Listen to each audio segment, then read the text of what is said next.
আজকে আমি পাঁচমিশালি কিছু বীজ নিয়েছি। তো এই বীজগুলোকে রোপণ করব। তো এই পাঁচমিশালি বীজের মধ্যে রয়েছে আছে শসা বীজ, আছে লাউয়ের বীজ, করলার বীজ, বরবটি বীজ, কোজেট বীজ, চিচিঙ্গার বীজ। তো এই বীজগুলোকে এখন আমি যেটা করব, অ্যাটলিস্ট 6 ঘন্টা ভিজিয়ে রাখবো। তো তার আগে একটা ব্যাপার দেখুন, আমি যেই বীজগুলো নিয়েছি এগুলো কিন্তু সব ফ্রেশ বীজ।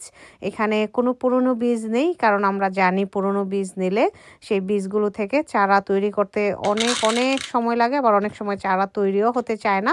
তো সেই জন্য আমি নতুন বীজ নিয়েছি। তো এখন এগুলোকে আমি পানিতে ভিজিয়ে রাখবো। তো আমি হালকা কুসুম গরম পানিতে ভিজাচ্ছি, একদম হালকা কুসুম গরম পানিতে, কারণ লাউয়ের বীজ বা চিচিঙ্গার বীজ যে আবরণটা যেহেতু অনেক শক্ত, তো সেই জন্যই আমি চেষ্টা করি যে একটু হালকা কুসুম গরম পানি দিয়ে বীজগুলোকে ভিজিয়ে রাখার। তো 6 ঘন্টা আমি বীজগুলোকে ভিজিয়ে রেখেছিলাম। এখন যেটা করব, এই বীজগুলো আমি মাটিতে দিয়ে দেব। তো প্রথমে চিচিঙ্গার বীজ রোপণ করছি, দেখতেই পাচ্ছেন চিচিঙ্গার বীজ। তো এই চিচিঙ্গার বীজটা হচ্ছে আমার গত বছরের আমার বাগানে করা যে চিচিঙ্গা, সেখানকার বীজ, কারণ এই বীজের উপরে যে একটা আবরণ দেখতে পাচ্ছেন সেটাও আমি ফেলছি। তো এগুলো খুবই ভালো বীজ এবং খুবই পোক্ত বীজ। তো এই বীজগুলোকে 6 ঘন্টা ভিজিয়ে রাখার পর আমি জানি মাটিতে দিলে এগুলো থেকে খুব তাড়াতাড়ি চারা তৈরি হয়ে যাবে। তো এক এক করে আমি সব বীজ মাটিতে দেব। যেহেতু আজকে হচ্ছে ফেব্রুয়ারির 27 তারিখ, এখনই হচ্ছে মোটামুটি যে সমস্ত বীজ থেকে চারা গজাতে বেশি সময় নেয় সেই বীজগুলো রোপণ করে দেওয়ার, যেমন চিচিঙ্গা বীজ, লাউয়ের বীজ, এগুলো থেকে অনেকটা সময় নেয় চারা তৈরি হতে। তো চেষ্টা করবেন ফেব্রুয়ারির দিকে, একদম শেষের দিকে বা মার্চের প্রথম সপ্তাহে এই বীজগুলো মাটিতে দিয়ে দেওয়ার। কারণ আমি জানি এই বীজগুলো থেকে চারা গজাতে 1-2 সপ্তাহ লেগে যাবে, মানে মার্চের হয়তো 2nd উইক পর্যন্ত চারা গজাতে থাকবে বা 3rd উইকও নিয়ে নেবে। তো এরপরে যেটা হবে যে 2 মাস এই চারাগুলো আমার ঘরেই বড় হবে।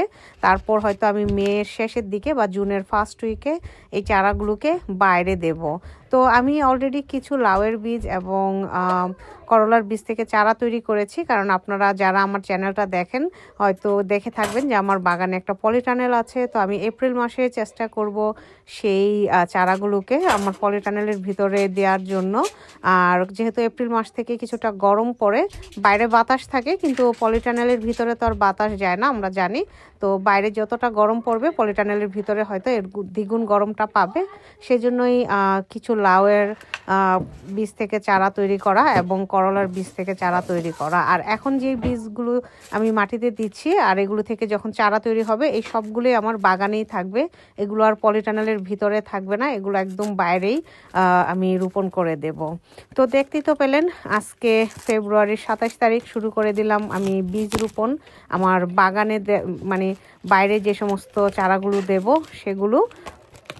তো এই তো আমার বীজ মাটিতে দেওয়া হয়ে গেল। এখন আমি যেটা করব, এই পটগুলোকে আমি রাখবো গরম একটা জায়গায়, যেখানে গরম পেয়ে বীজ থেকে চারা তৈরি হবে।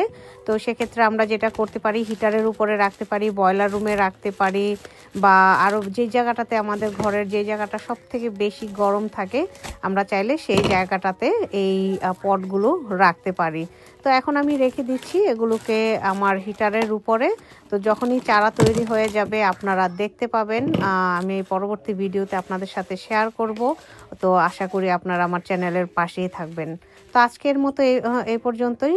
সবাই ভালো থাকবেন এবং সুস্থ থাকবেন, বেশি করে গাছ লাগাবেন এবং বেশি করে পানি খাবেন। ধন্যবাদ।